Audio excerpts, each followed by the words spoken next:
Nature's not chaotic, it's rhythmic. Motion theory reveals that hidden patterns drive everything, from galaxies to your heartbeat. First, spirals. They're everywhere. DNA, hurricanes, galaxies, because they're the most efficient way to balance energy. Second, pulsation.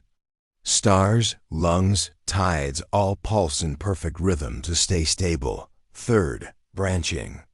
Trees, veins, rivers, they follow fractal logic to spread motion efficiently. Fourth, vortex loops. Tornadoes and magnetic fields stabilize motion by spinning in self-sustaining cycles.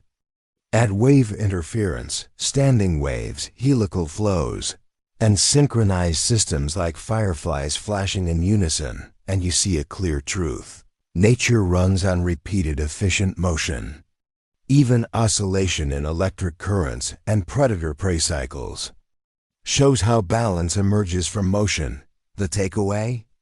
These aren't random, they're universal laws. Motion theory unifies everything: physics, biology, even sustainability. It's not just science, it's the code of nature. For more info, watch the complete podcast.